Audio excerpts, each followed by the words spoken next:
बाघ दिवस पर वाल्मीकि बाघ रिजर्व क्षेत्र की उपलब्धि।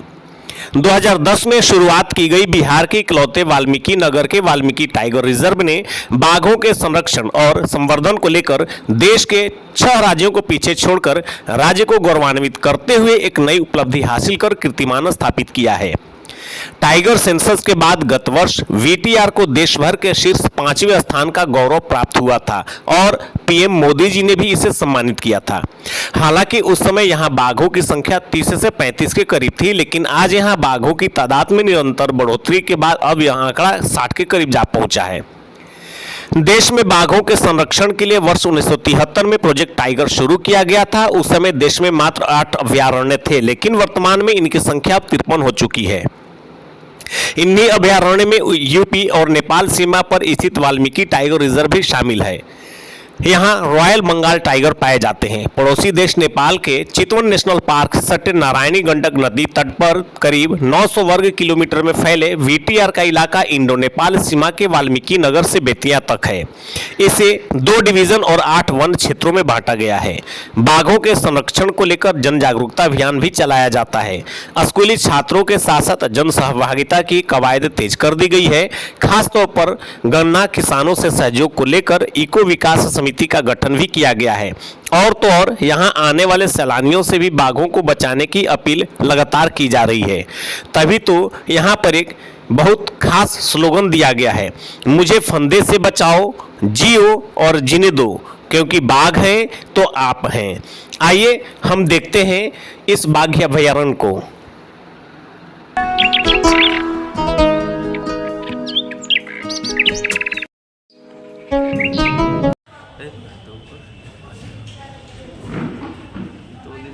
कि बाघ की जो सुंदरता, उसकी जो फुर्तीलापन है, जो आक्रामकता है और जो एक जो लावण्यता हम बोल सकते हैं कि सुंदरता दृष्टिकोण से कहा जाता है, ये सारी चीज़ों को देखते हुए और इसके धैर्य को देखते हुए इसे एक राष्ट्रीय पशु घोषित किया गया था और 1973 में इसे किया गया था।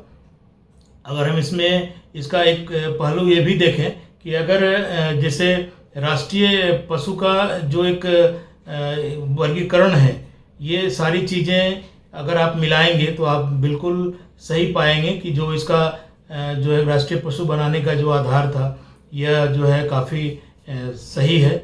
और बाघों के शरीर पे जो रंग होते हैं वो 5-6 तरह के रंगों का टोटल मिश्रण होता है, जिससे इसकी खूबसूरती निखरती है और दिखती भी है। और यदि इसके इसकी पूरे विश्व में 8 प्रजातियाँ, हालांकि 3 प्रजातियाँ विलुप्त हो गई हैं, पूरे विश्व में 8 प्रजातियाँ पाए जाते हैं। और अगर उसको देखें तो इसका अगर वर्गीकरण किया जाए तो रॉयल बंगाल टाइगर है, फिर इसमें जो है सुमात्रा टाइगर है, फिर जो है इंडो चीन टाइगर है, साइबेरियन टाइगर है, फिर आपको दक्षिणी चीनी जो है टाइगर है, कैस्पियन टाइगर है, फिर एक जावा टाइगर है, फिर एक आपको बाली टाइगर मिलेगा। तो इसका 8 भागों में इस तरह का जो इसकी प्रजाति है पूरे विश्व में अभी वर्तमान में ये इस प्रकार की है।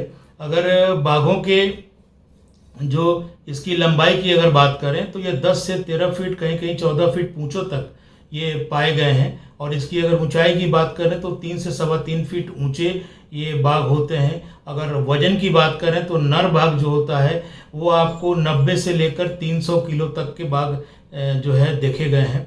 और वहीं पर साइबेरियन जो टाइगर होता है उसमें फैट ज़्यादा होता है, वो 350 किलो तक का देखा गया है। लेकिन हमारे भारत में जो टाइगर है काफ़ी फुर्तीला टाइगर यहाँ देखे जाते हैं, और चूँकि चर्बी की मात्रा कम होती है। अगर इसकी इस कारण इसके अगर अगर कूद की बात करें तो कूद जो है इसकी कम से कम 25 से 30 फीट तक ये लंबी छलांग लगाता है। अगर ऊंची कूद की बात करें तो ये कम से कम 15 से 20 फीट तक ऊंचा कूद सकता है। और इसके जो बाघ के जो पैर हैं उसका अगर दोनों को देखें, अगला पिछला पैर को देखें, तो अगला पैर जो है पिछले पैर की तुलना में थोड़ा छोटा होता है, लेकिन बहुत शक्तिशाली होता है ना। जैसे कहा जाता है घोड़ों के पैर बहुत शक्तिशाली होते हैं, उसी तरह बाघ के भी होते हैं। पिछला पैर थोड़ा लंबा होता है, जिसे लंबी कूद या छलांग लगाने में काफ़ी सहायता देता है। बाघ का जो अगर बसेरा देखें जंगलों में तो बेंत का जंगल बाघों को ज़्यादा छायादार, ज़्यादा ठंडापन देता है और ये ऐसे बेंत के जंगलों में ये ज़्यादा पाए जाते हैं। एक आदमी के एक दिल दिमाग में ये बात बैठती है कि अगर जंगल जा रहे हैं तो मुझे काश बाघ दिख जाता, और कभी कभी बाघ दिखना भी जो है वो आपके भाग्य पर निर्भर लोग कहते हैं कि हो जाता है। खैर, अगर हम इसके मादा के बाघ के जो वज़न की बात करें तो 65 से लेकर ये आपको जो है 180 किलोग्राम तक की बाघिन जो है नर मादा जो बाघ देखी गई है। और अगर इसके बाघ के जो पंजे की बात करें, नर बाघ के पंजों की बात करूं तो ये लगभग 9 से 10 इंच तक के देखे गए हैं, पूरे पंजे इसके जो है। दूसरी चीज़ क्या है कि बाघ जब आक्रमण करता है तो इसके पंजे में एक नाखून छिपा होता है जो 3 से 4 इंच तक बाहर निकलता है। अब इसके एक आपको बताता हूँ, सच्ची घटना है जो 1659 ईस्वी में हुआ था। हिंदू सम्राट जो जिन्हें हम लोग कहते हैं शिवाजी महाराज के भाई ने अपने भाई की हत्या का बदला लेने के लिए एक बाघ नख बनवाया था जो अपने उंगलियों में वो पहनते थे, और उसमें 4 नाखून करीब 3-3 इंच के बाहर निकले हुए रहते थे। और उसमें उन्होंने अफजल खां को 1659 ईस्वी में उसका पेट फाड़ दिया था और उसको मार दिया था। और इस तरह से बाघ की आक्रामकता अगर देखें, ये अभी जो शिवाजी महाराज का नख जो है अभी भी लंदन में है और वहाँ उसको रखा गया है म्यूजियम में।